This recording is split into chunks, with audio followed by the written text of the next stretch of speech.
지난주에 말씀드린 내용은 이것입니다.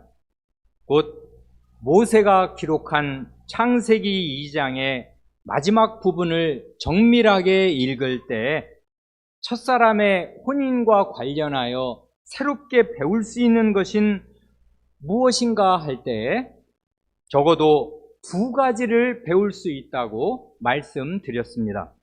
첫째는 하나님께서 각종 들짐승과 새들을 아담에게 이끌어 오셔서 아담으로 하여금 그 이름을 짓게 하신 사건은 양방향의 효과가 있었다, 그것입니다. 곧 그의 노동에도 효과가 있었고 그의 혼인에도 효과가 있었습니다.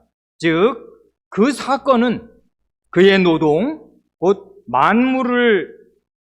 만물에 대한 다스림의 실현이었을 뿐만 아니라 그의 혼인을 위해서도 좋은 준비가 되었습니다.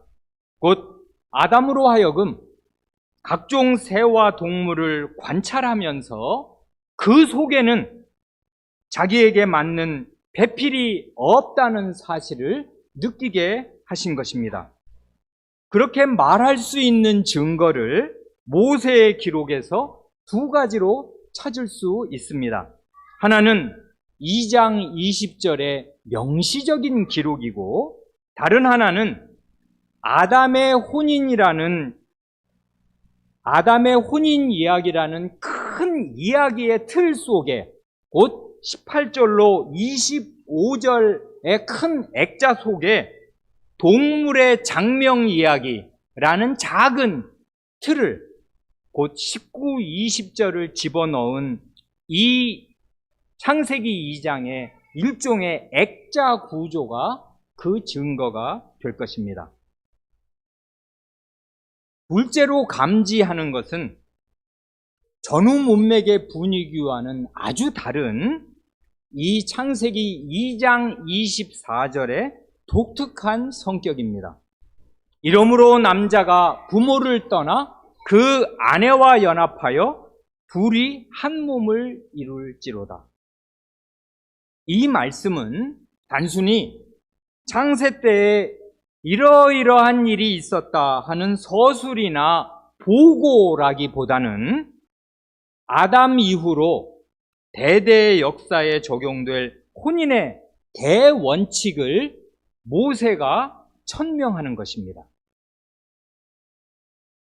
이 2장 24절의 뜻을 함께 생각하기 전에 먼저 중요하게 말씀드릴 사실이 있습니다. 뭐냐 하면 혼인 제도는 본질상 사람이 원해서 사람이 만들어낸 사람의 임의적인 제도가 결단코 아니고 완전하신 하나님께서 친히 작정하시고 계획하시고 마음을 기울여 손수 준비하신 하나님의 제도라는 사실입니다. 다시 말해서 혼인 제도는 하나님의 마음과 손에서 나왔기에 신적인 기원을 가지고 있고 그렇기에 혼인은 신성하고 거룩한 것입니다. 하나님께서 첫사람의 혼인을 위해서 얼마나 마음을 많이 쓰셨는지 한번 생각해 보시기 바랍니다. 그 크신 하나님께서 곧 부피가 지구에 130만 배나 된다는 저 큰 불덩어리 태양과 달이며 수십억, 수백억 개도 넘을 그 무수한 별들을 말씀 한마디로 단번에 창조해내신 하나님께서 첫사람의 배필을 지으실 때에는 그보다 10배, 100배 더한 얼마나 많은 수고를 기울이신 것이며 손수 일종의 외과 수술을 하신 것 아니겠습니까? 마취를 하듯이 아담을 깊이 잠들게 하시고 그 아담의 갈빗대로 여성을 만드시고 난 뒤에 그 여성을 친히 아담에게로 이끌고 오셨습니다.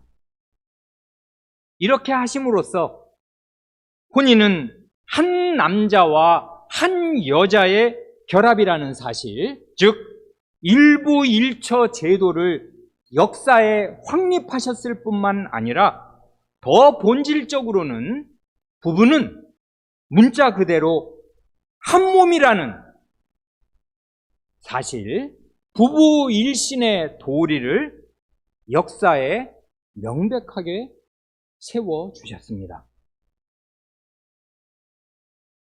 그러나 현대의 인류학이나 사회학이나 여성학, 진화 심리학 등등은 결혼 제도가 과연 어디에서 나왔는가 하는 그 궁극적인 기원, 그 신성한 기원을 결코 알지 못합니다. 겨우 그 이후에 타락한 인류 역사에서 그 원래의 결혼 제도가 심하게 왜곡되고 비틀린 예들만 보고서 그러니 결혼 제도란 시대와 문화의 산물일 뿐이고 사회적인 필요에 따라서 사람들이 만들어낸 제도라 합니다. 현대인, 마음에서 하나님을 지워버린 이런 현대인이 근본적으로 상실한 게 바로 거룩함과 신성함에 대한 숭엄한 의식입니다. 사람이 절대로 함부로 할 수 없고 절대로 함부로 해서는 안 되는 거룩하고 신성한 영역이 있다는 사실을 망각하면은 어떻게 되는가 할 때 사람이 자기가 하고 싶은 대로 모든 것을 결정할 수 있고 그렇게 해도 된다고 생각합니다. 그래서 내가 원하면 타고난 성별을 내가 원하는 대로 바꿀 수도 있고 내가 원하면 동성 상대와 사랑을 나눌 수도 있고 결혼도 내가 하고 싶으면 하고 안 하고 싶으면 안 하는 것이라고 생각들을 합니다. 모든 것의 주인이 나 자신입니다. 한마디로 내가 나의 신이요, 내가 하나님입니다. 그런 세상이 되었습니다. 비극적인 사실은 교회 안에 있는 많은 젊은이들도 대학생쯤 되면 이런 시대의 영향을 20년, 25년 고스란히 받아서 결혼은 해도 좋고 안 해도 좋은 것이라고 생각하는 것입니다. 하나님이 어떻게 생각하시는가 하는 것은 내 인생에서 중요하고 절대적인 고려사항이 아니고 내 인생은 내가 알아서 한다, 내가 결정한다 하는 태도로 살아갑니다. 그런 게 바로 창조주께서 가장 미워하시고 대적하시는 교만과 오만이 아니면 무엇이겠습니까?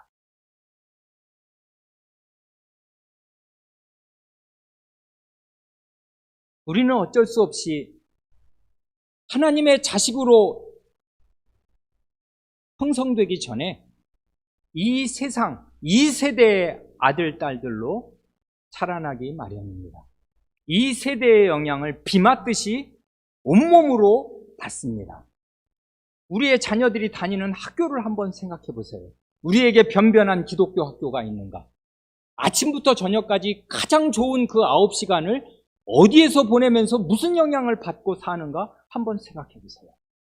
그러고서도 어떻게 부모가 타는 가슴으로 기도하지 않을 수가 있는가?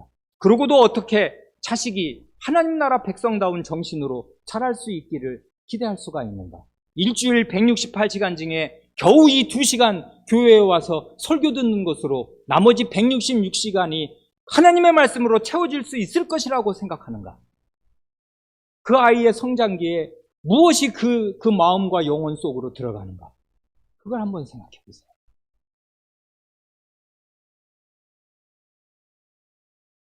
이제 본론으로 들어가면 하나님의 말씀 창세기 2장 24절은 혼인의 대원칙으로 가장 먼저 부모를 떠나는 것을 말씀합니다. 부모를 떠나는 것. 이건 사실 아담 자신에게는 적용되지 않는 이야기입니다. 창세기 1장이나 2장을 보면 아담은 맨 처음부터 어른으로, 성인으로 지음받은 것 같습니다. 그러니 아기로 지어져서 상당한 성장 과정을 거쳐서 어른이 된 것 같지가 않습니다. 왜냐하면 창세기 1장을 읽을 때 남자와 여자가 창조의 그 여섯째 날에 지음을 받자마자 생육하고 번성하라는 하나님의 복과 명령을 받고 또한 모든 생물을 다스리라는 권한을 받지 않습니까? 그게 아이가 그걸 받을 수 있는 내용입니까? 어떻게 아이가 아내와 연합해서 생육하고 번성을 하며 모든 생물을 다스리라는 그 명령을 감당할 수가 있냔 말입니다. 또한 창세기 2장을 읽을 때 흙으로 사람을 지으시자마자 그에게 에덴 동산의 경작과 관리를 맡기시고 하나님의 동산의 청지기, 관리인, 대표자가 될 만하게 임무를 바로 맡기셨단 말입니다. 그뿐 아니라 선악을 알게 하는 나무에 관한 중대한 말씀을 그에게 하시는 것을 보더라도 이건 어린 사람에게 할 수 있는 말씀이 아니었단 말입니다. 그러니까 이건 부모를 떠난다는 말은 아담 자신에게는 적용되는 말이 아니겠습니다. 그러나 그 다음 사람부터는 모두 다 예외 없이 아기로 태어나서 상당한 성장 과정을 거친 뒤에 부모를 떠나서 배우자와 연합하게 하셨습니다. 그러면 부모를 떠난다는 것은 과연 뭘 말하는 것이겠습니까? 왜 하나님의 말씀은 결혼의 조건을 가르칠 때 중요한 다른 많은 조건들은 다 제쳐두고서 오직 이 한 가지 부모를 떠난다는 것을 말씀하는 것입니까? 여러분 자녀 혼인시키신 우리 부모님들도 우리 가운데 여러분 계시는데 자녀의 혼을 앞두고 이 내 아이의, 내 아들, 내 딸의 혼인 조건이 뭔가를 생각할 때 부모를 떠나는 것이다. 그렇게 생각하고 가르치신 적 있습니까? 혼수 준비 어떻게 할 거냐? 그런 거 생각 안 하세요? 혼인 조건으로 부모를 떠난다는 거, 이거를 마음에 새겨서 이 조건으로, 이 기준으로 자식의 혼인을 생각하냔 말입니다. 대부분의 사람들이 그렇게 생각 안 할 것입니다. 그런데 왜 하나님 말씀은 혼인의 거의 유일한 조건으로 아내와 연합하기 전에 부모를 떠난다는 것, 그 한 가지를 얘기하는 것입니까? 이 24절 말씀, 이러므로 남자가 부모를 떠나 그 아내와 연합하여 둘이 한 몸을 이룰지로다 하시는 말씀을 그냥 찬찬히 보면 말입니다. 남자가 부모, 원문대로 하면 자기의 아버지와 자기의 어머니를 떠나는 것, 부모를 떠나는 것과 자기의 아내와 연합하는 것은 동전의 양면처럼 딱 붙어 있습니다. 요컨대 혼인이란 무엇인가 하면 자기의 아버지와 어머니와 떨어져서 자기의 배우자와 결합하는 것입니다. 이 두 가지가 하나라고요. 부모와 떨어져야 해요.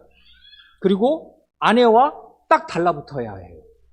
떨어지는 것과 달라붙는 것이 그게 이어져 있단 말입니다. 달리 표현하면 혼인을 기점으로 해서 한 인간의 결속의 대상이, 결합의 대상이 부모에게서 배우자로 바뀐다, 그것입니다. 그러니까 혼인 전에는 누구나 자기 부모와 결합되어 있는 것이고 그것이 그에게는 생명과도 같은 것입니다. 어리면 어릴수록 부모와 단단히 결합되어서 부모로부터 모든 보호와 양육을 받습니다. 이렇게 부모의 슬하에서 자녀의 몸과 마음이 점점 자라면서 독립된 인격으로 성장해 나가는 것입니다. 그러니까 부모를 떠난다는 말은 모든 면에서 부모로부터 독립해서 자기의 두 발로 설 수 있는, 자립할 수 있는 성인으로 자란다는 것, 성장한다는 것을 전제하는 말입니다. 그렇기에 부모를 떠난다는 말이 결혼의 모든 조건을 다 포함하는 말이 되는 것입니다. 그러면 부모를 떠난다는 말은 어떤 독립, 어떤 자립을 말하는 것입니까?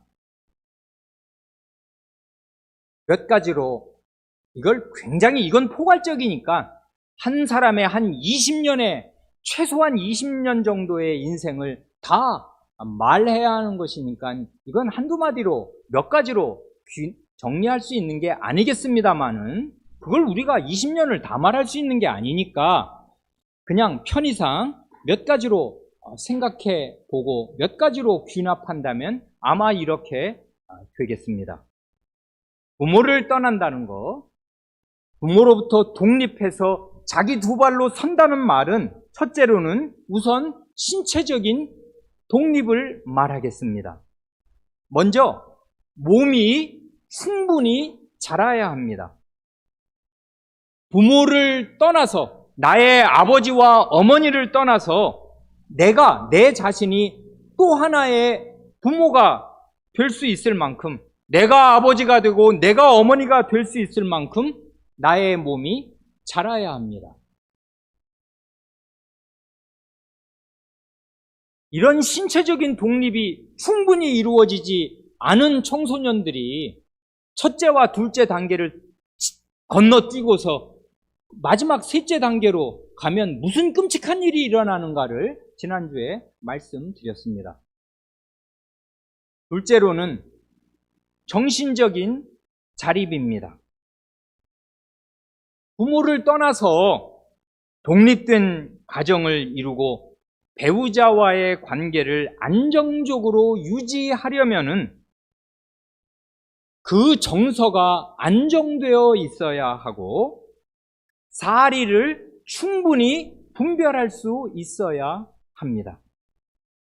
여러 사람들을 경우에 맞게 대할 수 있어야 하고 인생에서 만나는 희로애락의 그 무수한 갖가지 사건들을 합당하게 판단할 수 있는 정상적인 어른다운 판단력이 있어야 합니다. 그래 정신적으로 부모로부터 독립한 별개의 인간, 자립한 인간이 되어야 혼인하는 것입니다. 셋째로 경제적인 자립도 대단히 중요합니다.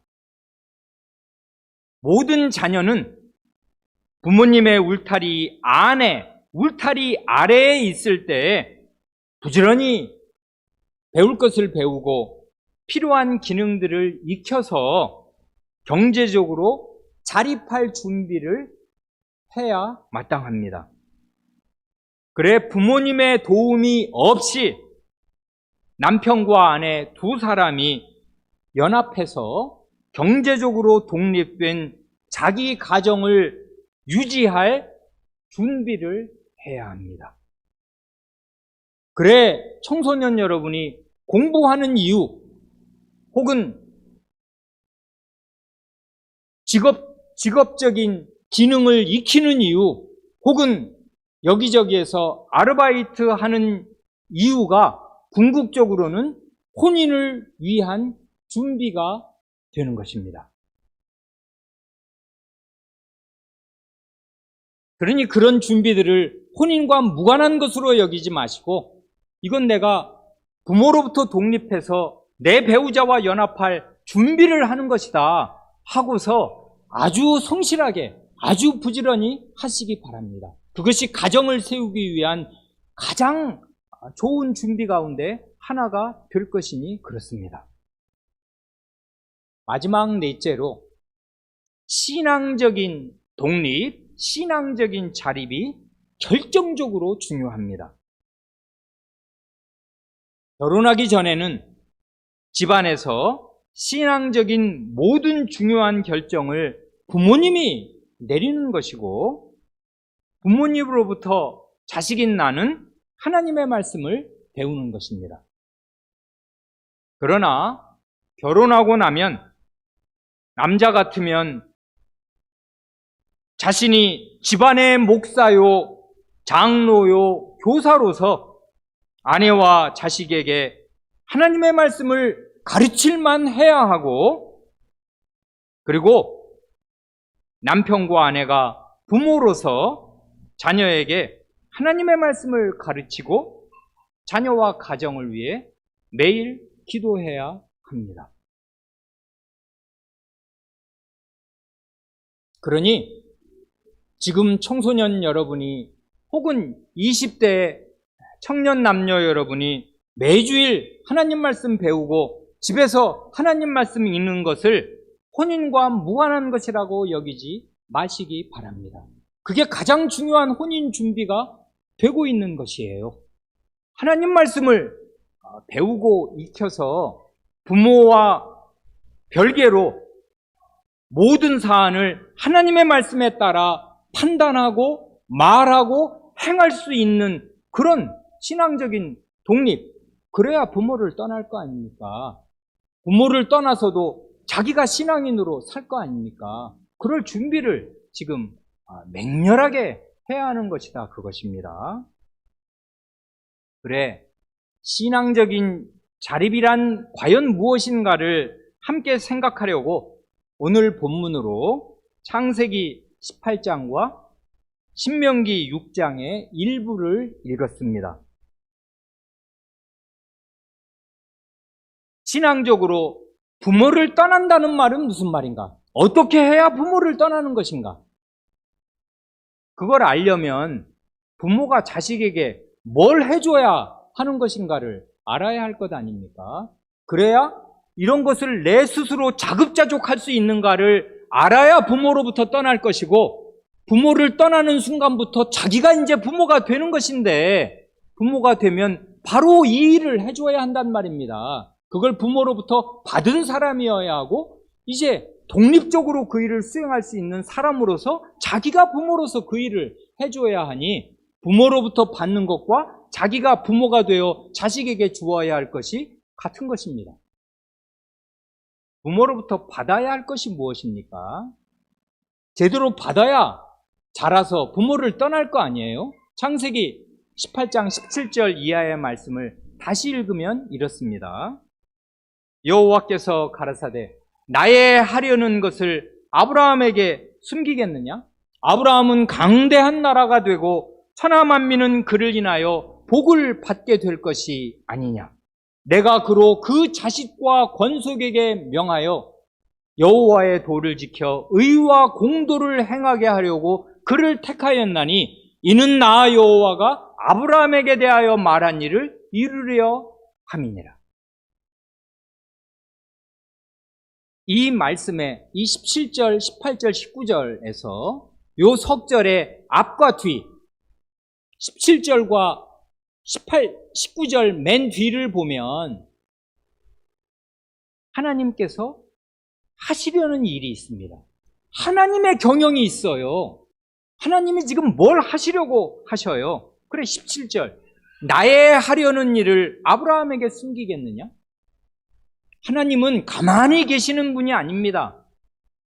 주도적으로 아주 중대한 일, 하나님 자신에게도 중요할 뿐 아니라 하나님 자신의 영광과 사람의 구원을 위해서 결정적으로 중요한 일을 행하시려고 뜻을 세우셨어요.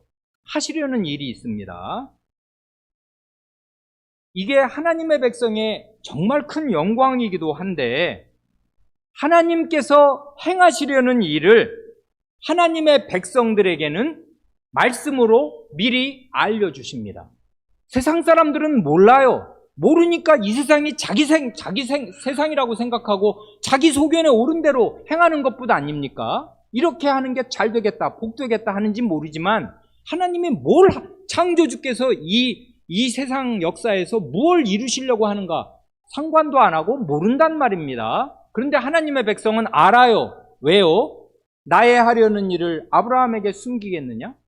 안 숨기신단 말입니다. 이건 지금 아브라함을 나중에 보면 친구로 대하시는 거거든요. 이런 영광과 이런 광영은 사람에게 없는 것 아니에요.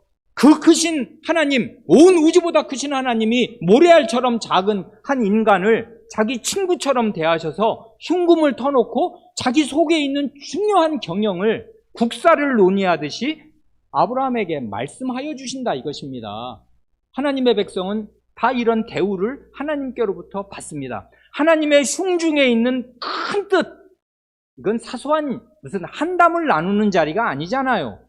그런 거 말씀하시는 게 아니고 하나님의 마음에 품고 있는 그 거룩한 뜻을 하나님의 백성에게 알려주셔요, 말씀으로.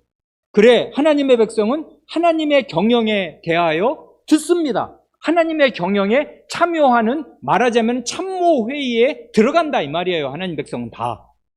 그래, 아브라함은 하나님 나라가 이 땅에 펼쳐지는 그 초기에 최초의 인물로 부름받은 사람으로서 하나님의 경영을 듣습니다. 그 일이 뭐냐 하면, 하나님의 하시려는 일이 뭐냐 하면, 하나님께서 아브라함에 대하여 말씀하신 내용을 이루시는 것입니다. 그래, 19절 맨 마지막이 그거잖아요. 이는 나 여호와가 아브라함에게 대하여 말한 일을 이루려 함이니라. 하나님이 하시려는 일이 있고, 17절 하나님이 이루시려는 일이 있어요. 19절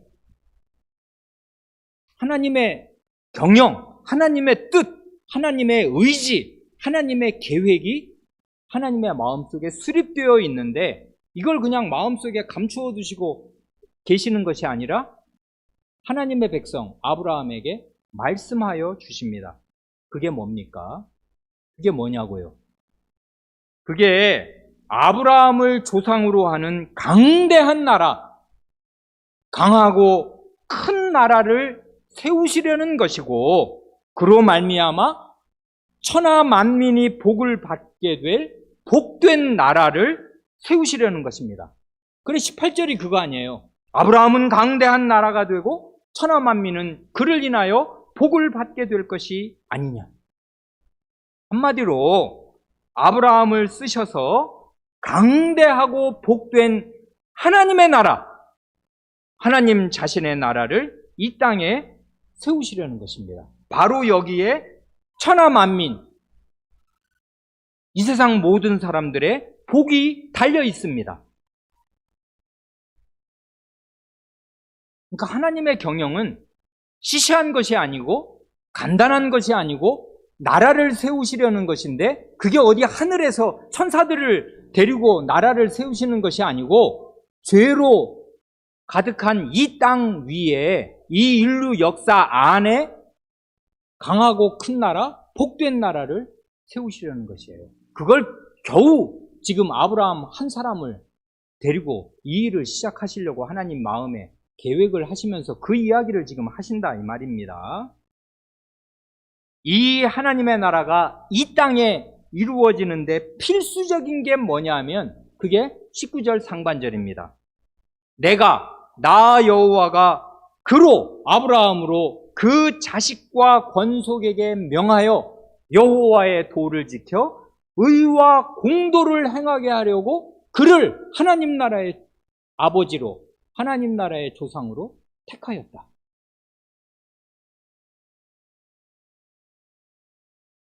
이거 아닙니까? 여호와의 도, 하나님의 길이 있습니다. 하나님이 앞서 걸으시는 그 길이 있어요. 하나님의 길. 그 길이 곧 영생으로 가는 길이요, 복된 유일한 길입니다.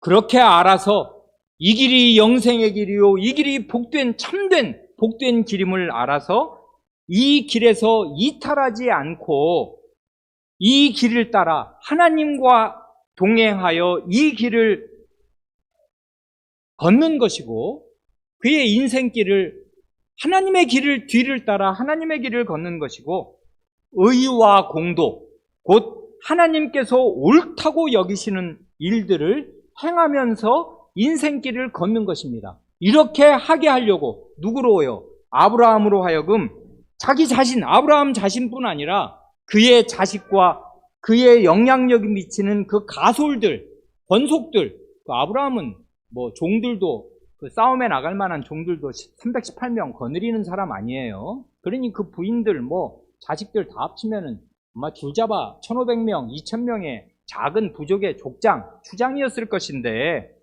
중요한 것은 아브라함의 자식 그리고 그의 식솔들 전체를 명해서 이 사람은 가장이고 가도권을 가진 부족장이니까 권위를 가지고 자기 자식과 권속을 잘 거느려서 어디에 이르게 해야 하나님이 하시려는 일이 이 땅에 이루어지고 하나님께서 아브라함에게 대하여 이루려고 말씀하신 일, 강대한 하나님의 나라, 복된 하나님의 나라가 어떻게 이루어지는가 하면, 부모인 가장인 아브라함이 자식과 권속에게 명해서 여호와의 길을 지켜서 의와 공도를 행하게 하는 것입니다.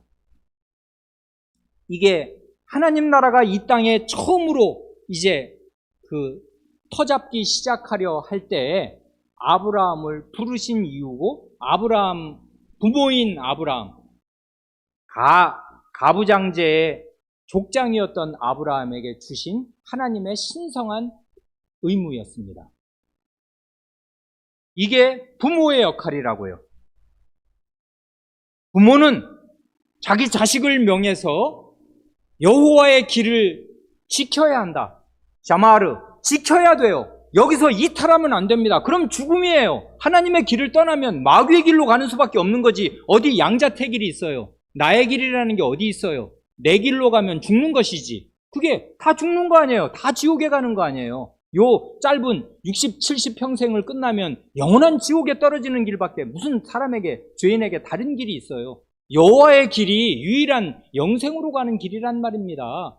그러니 이 길을 지키는 게 너에게 생명이다. 이 길에서 이탈하면 다 죽는다, 우리. 그러니 하나님의 길을 지켜라.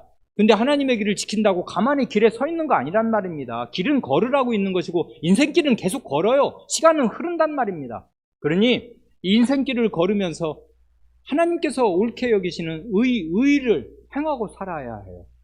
이게 부모의 역할이란 말입니다. 이런 사람으로 자식을 길러놔야 돼요, 부모는. 그래야 하나님 나라가 이 땅에 이루어진단 말입니다. 그게 하나님의 경영이에요, 세상 경영. 그러니까 하나님 나라의 경영은 아브라함의 집안과 무관할 수가 없고 부모의 역할과 무관할 수가 없어요. 이게 부모의 역할이니까 역으로 부모를 떠나서 혼인한다는 말이 그럼 뭐가 되는 것입니까? 이런 게 부모의 역할이니까 이런 부모를 떠나서 자기 아내와 결합한다는 말은 이런 부모님의 명령과 감독이 이제는 없어도 자식이 다 커서 스스로 그게 유일한 살 길인 줄로 알아서 여호와의 도를, 하나님의 길을 고수하여서 의와 공도를 행하고 사는 거 아닙니까? 그게 부모를 떠나는 거잖아요. 그래야 부모를 떠날 거 아니에요. 부모의 역할이 그거였으니까 이제는 부모의 역할을 내가 부모의 명령과 부모의 감독, 그렇게 하면 안 돼, 안 돼. 이리 와. 이쪽으로 와. 너 그렇게 하면 죽는다. 어떻게 그 길을 가냐? 사람으로 갈 수 없는 길을, 멸망의 길을 가는 거지. 그렇게 되면 하나님의 길 외에 무슨 다른 길이 너한테 있냐? 하는 이런 부모의 단속과 경계와 감독과 명령과 지도를 받지 않아도 자기가 이제는 자기의 신앙과 자기의 판단으로 여호와의 길을 걸으면서 의와 공도를 행하는 것. 그래야 부모를 떠날 거 아닙니까? 나는 이제 부모 뒤를 따라서 그 하나님의 길을 걷는 것이 아니라 자식들은 다 부모의 우산 아래에서 부모 뒤를 따라 그 길을 걷는 것인데 이제는 말하자면 부모와 나란히 서서 내 발로 그 길을 자립해서 걷는 것입니다. 그런 사람이 혼인하는 것이에요.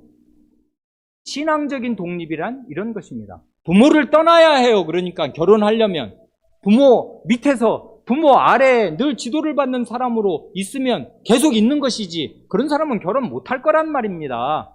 그리고 그런 사람이 결혼하면 반드시 문제를 일으켜요. 왜냐하면 자립할 수 있는 신앙이 없어. 근데 몸은 컸고 20살이 넘고 30살이 됐으니까 결혼하고 싶어.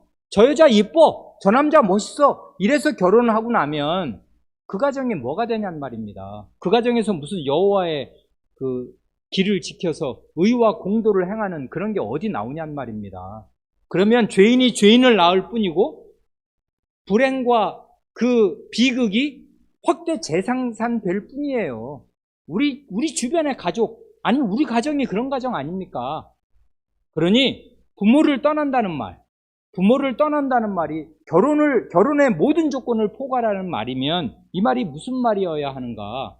이건 아브라함에게 주신 말씀을 보면 얼마든지 역산할 수 있단 말입니다. 다 추리할 수 있어요.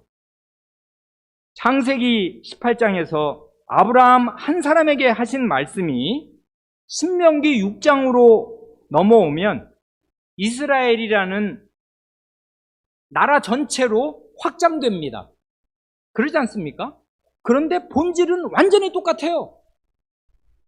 왜 그러냐면 이스라엘은 확대 가정이에요. 아브라함의 가정이거든요.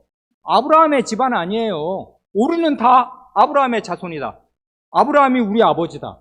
그래 이스라엘이 전체를 볼 때 한 가정이에요. 아브라함을 아버지로 모시는 한 가정이고 실제로 아브라함의 아들들입니다. 아들, 딸들이에요. 전부 이스라엘은. 그래 아브라함에게 창세기 18장 17, 18, 19절에서 주셨던 그 말씀이나 신명기 6장의 그 유명한 쉐마의 말씀 들으라 이스라엘아 이 말 들어야 산다 하고 하시는 말씀이 본질상 같아요.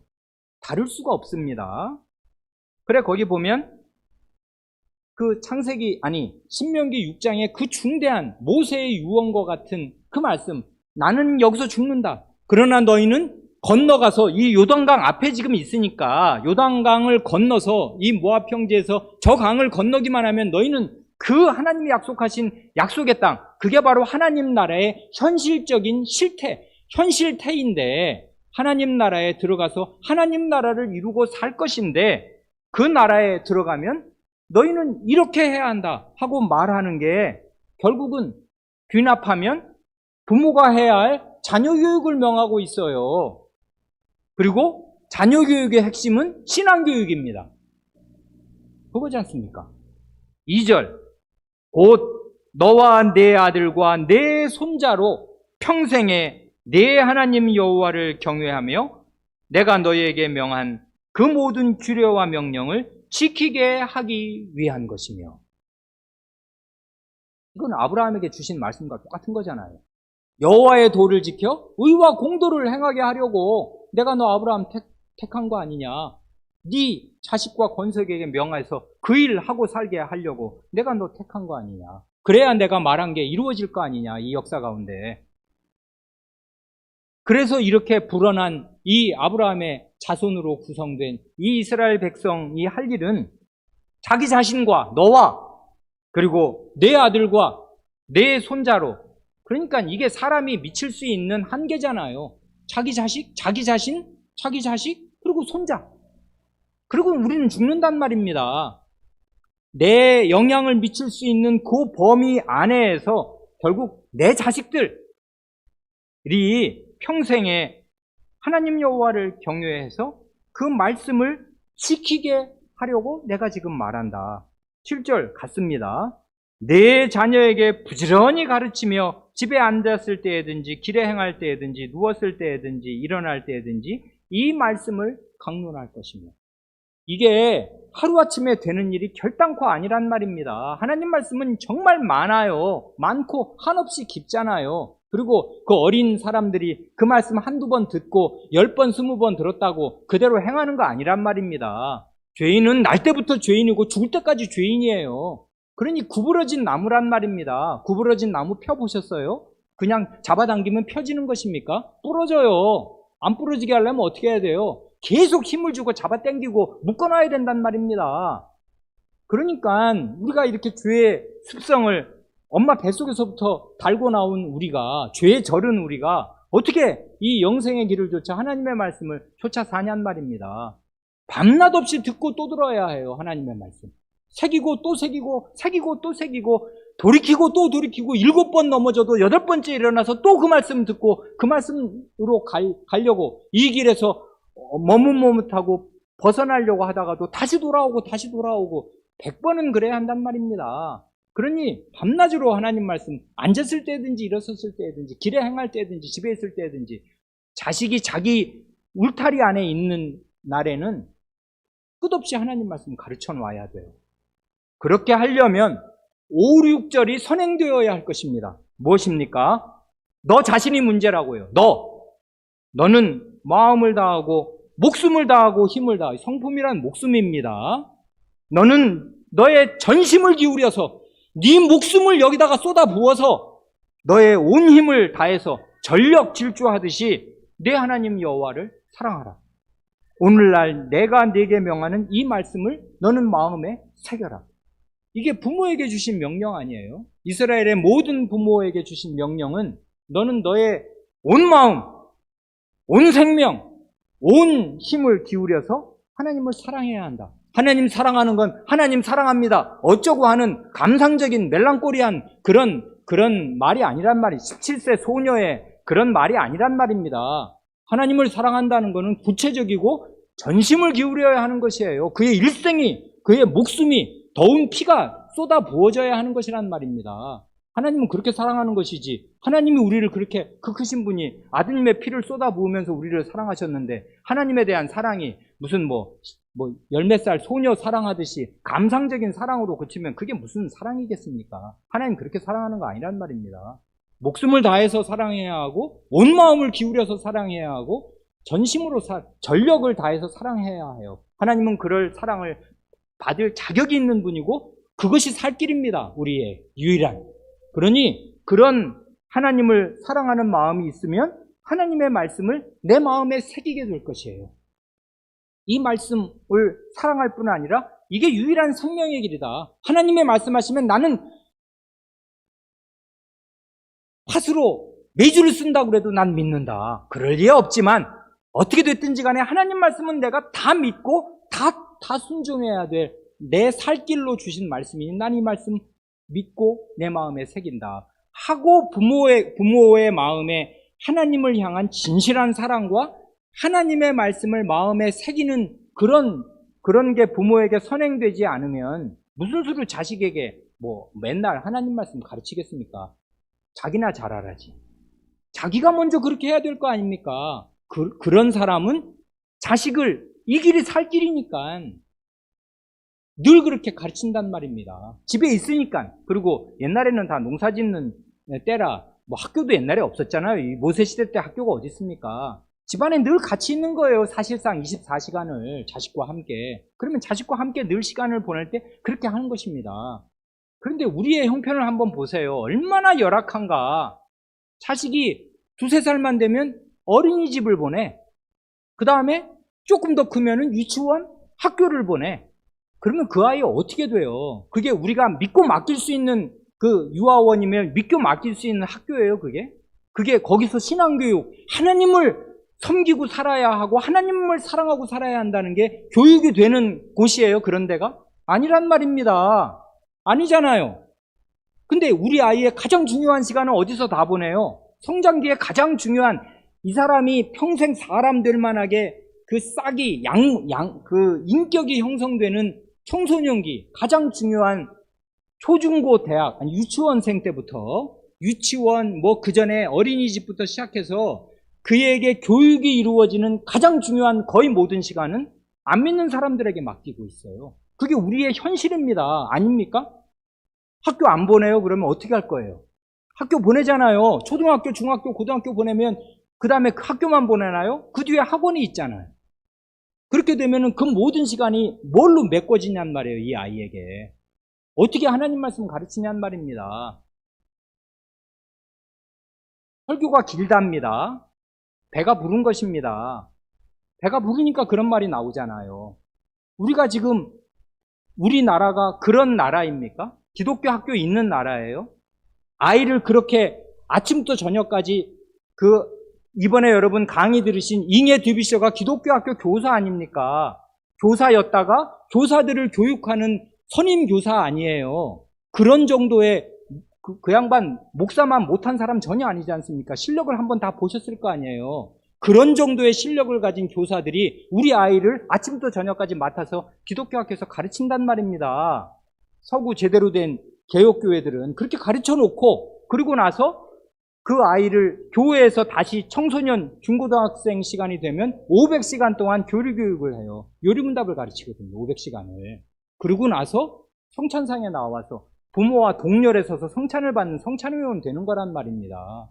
서구 개혁교회는 그렇게 가르치니까 그렇게 학교, 집안과 집에서 매일 밥 먹고 나면은 아이들과 함께 성경 한 장 읽는 거는 다 하는 일이고 그렇게 늘 하고 집에서 엄마 아버지와 기도하고 성경 읽고 기독교 학교에 가서 배우고 교회에 와서 교리교육을 청소년기에 500시간을 배우고 나서 그러고 나서 그 성찬회원이 돼요. 그게 우리 교회 형편하고 같아요? 그러니까 그 교회는 설교를 35분, 40분을 해도 되는 것입니다. 왜냐하면 기독교 학교가 있잖아요. 다 배우잖아요. 교육을 충실히 받잖아요. 우리 그런 거 배웁니까? 받습니까? 우리 아이들이? 얼마나 얘네들이 벌거벗고 있는 것입니까? 아무것도 없이 그냥 이 세상의 아이들로 자랄 수밖에 없어요, 이 아이들. 안 그렇습니까? 20살 넘어서 교회 나오는 게 용해요. 왜 그러냐면 이 세상 영향을 다 받고 살잖아요, 학교 다닐 때. 그리고 그 안 믿는 선생님들 앞에서, 그리고 안 믿는 친구들 사이에서 그 살벌한 학교 경쟁 속에서 공부하느라 무슨 하나님을 전심으로 사랑하고 내 전력을 기울여서 사랑하는 게 내 인생의 목표고 이게 살 길이다. 그렇게 어떻게 학교에서 배우냔 말입니다. 그런 걸 어떻게 교회사, 성경 이런 거 자기 마음에 익혀서 나오는 사람으로 자랍니까, 우리 아이들이? 그러니까 우리는 대단히 열악한 환경에 있어요. 거지입니다, 거지. 그냥 제가 이렇게 한눈에 보면 이게 입이 안 벌어지고 그냥 주저앉고 싶은 거지의 형국이라고 해요. 아무것도 없어요. 그냥 기독교인이라고 이름만 달고 다닐 뿐입니다. 무슨 기독교인이요? 기독교인은 이래야 기독교인이거든요. 하나님 말씀을 자기 마음에 새긴 아브라함과 같은 사람, 그 자식과 권속을 명해서 이런 길을 걷는 사람을 만들어내는 부모, 그리고 그 자식들, 이래야 하나님 나라가 건설이 되는 것인데 어디 우리가 그런 형편에 지금 있습니까? 열악하기가 이를 데 없어요. 그러니 무슨 개혁교회, 이름만 개혁교회지요. 우리 형편이 이러니까 우리는 울고 주님 앞에 매달려야 되고 부모는 무슨 일을 해야 되냐. 그리고 이런 부모 밑에 교육을 받았으면 이 부모로부터 떠나서 이제 내가 이제 부모가 돼서 독립적인 교육을 하려면 나는 어떤 마음이 되어야 하나 하는 것이 부모를 떠나는 것 속에 들어있어요. 부모를 떠나는 것이 전부입니다. 왜요? 부모로부터 그런 교육을, 신앙교육을 이제 15년, 16년, 20년 받았잖아요. 그래서 이제는 컸어요, 이 사람이. 부모가 될 만하게 됐어요. 그러면 그런 부모로부터 떠나서 부모와 나란히 서서 요즘 같으면 성찬상에 나아가는 것이고 요즘 같으면 부모와 대등한 이제 성인의 위치에서 말하자면은 일가를 이루게 되는 것입니다. 이게 하나님 나라의 도리라고요. 이런 하나님 나라의 대원칙에 비추어 볼 때 창세 때에 이미 모세가 말하고 창세기 18장과 신명기 6장에서 천명된 이런 도리에 비할 때 우리의 현실은 얼마나 열악하며 우리 자신은 얼마나 어려운가, 이런 걸 생각하면 우리의 가슴이 타지 않겠습니까? 타야 해요. 그래서 교회적으로 자식을 위해서 간곡히 기도해야 해요. 그러니 어떻게 하겠습니까? 학교 안 보내고 다 홈스쿨해요. 어떻게 해요? 할 실력들도 안 되잖아요. 감당이 안 될 거 아닙니까? 뭘 가르칠 수 있어요, 부모들이. 그러니까 말입니다. 그러니까 우리가 이런 가운데 이런 열악한 가정을 가지고 사니 이 하나님 나라의 그 능력, 그것을 이 죄로 가득한 이 세계에 어떻게 드러내서 하나님 나라로 기능하고 살 수가 있냔 말입니다. 요즘 교회들이 어림도 없다고요. 겨우 한다는 게 전도하라는 거 아니에요. 그냥 안 믿는 사람들 데리고 오래. 그래놓고 예수 믿겠다 하면은 또 나가서 전도하래. 결국 이게 이 정도란 말입니다. 하나님 나라 그렇게 해서 이루어지는 거 아니거든요. 여호와의 도를 지켜 의와 공도를 행하는 그런 교육으로 밥상머리에서부터 전체가 형성된 그런 하나님 나라의 일꾼들이 길러 나오는 게, 그게 하나님 나라가 이 땅에 하나님이 하시려는 일, 아브라함에게 대하여 말씀하신 일이 이루어지는 길이고, 그게 하나님 나라의 현실이 이루어지는 길인데, 그러기에 우리는 너무나 멀리 있다 이것입니다. 그러니 우리는 부모를 떠나 아내와 연합하여 둘이 한 몸이 된다 할 때 우리의 열악한 현실은 어디인가, 이걸 생각하고 마음이 낮아져서 주님의 은혜를 간곡히 구해야 할 것입니다. 기도하겠습니다.